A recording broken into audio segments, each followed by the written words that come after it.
A special report. Campaign 2010. The 4th Congressional District Debate, presented by Northern Colorado 5. And now, here's your host, Keith Weinman.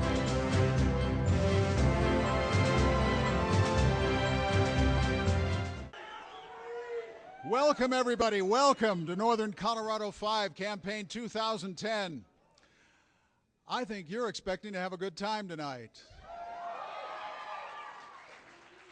And I think we can provide it and make it of value as well. As part of NOCO 5's commitment to Northern Colorado, it's our duty to provide you with information to allow you to make the choice of who will represent you in government. This hour will focus on Colorado's 4th Congressional District. In a moment, opening remarks from all of the candidates. Then each candidate will have a chance to respond to questions from our panel. Then in the second half of the hour, we're going to have some fun. We're going to relax the rules a little bit. And we're going to have the panel direct questions at individual candidates. Then closing remarks. First, some quick information about the people who will be asking the questions this evening. First up, Mr. Tom Livingston. Tom, a pleasure to work with you. Thank you for being here tonight. Tom is the senior reporter with Northern Colorado 5. Next, Dawn Griffin. Welcome, Dawn. Dawn is the owner and operator of On Time Mailing Services, a small business in Loveland that has been operating for 15 years. Next up, Matthew Dunsmore. Matthew, thank you for your time this evening. Matthew Dunsmore graduated from the University of Northern Colorado in May of this year with a degree in marketing. Finally, Christine Kapperman. Christine is the managing editor of the Loveland Reporter Herald. Christine has been with the Reporter Herald for more than 15 years. To our audience here at the Fountains of Loveland Event Center, a couple of requests. Please hold your applause until the end of the hour. We're going to try and cover a lot of ground this evening, important issues that face us here in Northern Colorado, important issues that face the United States of America. And we want to devote as much time as possible to those issues, to the questions, and to the answers. If all goes as planned, and we have every reason to believe it will, there's going to be plenty of time to involve you in this process at the end. We have some specific questions for you, the audience, tonight. Also, we've asked you to please turn your cell phones off. Those would be interruptions that would cost us time as well.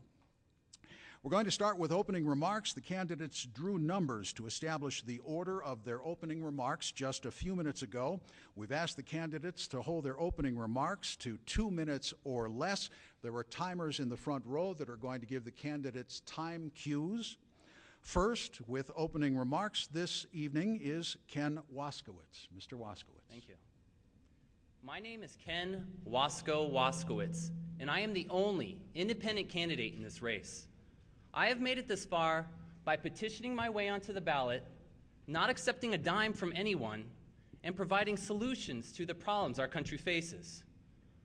I am not a puppet to the GOP, the DNC, or the ACP. I am the only candidate who's in the position to represent you. For the past 10 months, I have been creating videos that contain solutions to our nation's biggest problems. And I understand that the elite media and the two major parties don't think I'm newsworthy and rather I just go away. But in the hearts and souls of the average Americans, I am newsworthy. I am giving you something that doesn't evoke the same feelings as in every other election. A feeling of, I will finally be represented in Washington. I am not a millionaire or a lawyer, and I don't have a political science degree. But what I do have is common sense and morals, which is what's missing in today's leadership. Fighting an uphill battle as an independent is not going to stop me from being the voice of unheard Americans who finally have someone who represents them. I am strong enough to represent the people of Colorado. Help me show Washington that the people still run this country, not lawyers, not career politicians. Learn more about me and my solutions at kenwasco.com. Thank you. Thank you, Mr. Waskowitz. Next up, with a 2-minute opening statement, Representative Betsy Markey. Yes. Thank you, everyone, for being here. You know, I wasn't your typical congresswoman when I was elected in 2008. I had spent most of my adult life running 2 businesses and raising 3 small children. I've owned 2 businesses. One was a coffee and ice cream shop in Fort Collins. The other was a small high-tech firm that my husband and I started. So I understand the challenges of small business, of meeting a payroll, of not taking a salary when you have to pay your employees and all of your bills, of finding affordable health insurance for your employees. After all, business isn't red or blue. You're either in the red or you're in the black. And in order to be successful, you need to be able to work with everyone. You know, I know that I have angered people on the left and on the right with some of my votes, but I will tell you what I tell the leadership of my own party. I don't represent a political ideology. I represent the people of the 4th Congressional District. If you want a pure partisan, there are 3 other people in this race. But if you want a small business owner, someone who has won the Chamber of Commerce Spirit of Enterprise Award and the Farmers Union Award, someone who believes that investment in renewable energy and education is a good idea, someone who has won the endorsements of the NRA, of the Veterans of Foreign War PAC, and the Alliance of Older Americans, someone who can stand up to her own party regarding government spending, then I'm your woman. I'm one of 7 children, and my parents instilled in us the value of hard work, integrity, personal responsibility, and patience. It is our children who will suffer if we ignore the values that my parents took so seriously. Thank you. Thank you, Ms. Markey. Next up with a 2-minute opening statement, Doug Aden. To start out with, I haven't been able to talk to each one of you, and I just want to give you an idea of who I am. My name is Doug Aden, and I grew up on a small acreage outside of Brighton, Colorado. Due to my passion in renewable energy, I went to Colorado State University to study engineering. My father worked for Frontier Airlines at that time and became concerned about his future employment. So he purchased a small business, and I left school to help him operate it. A few months later, his foresight proved correct as the airline went out of business. I returned to CSU with a newfound love, and that was business.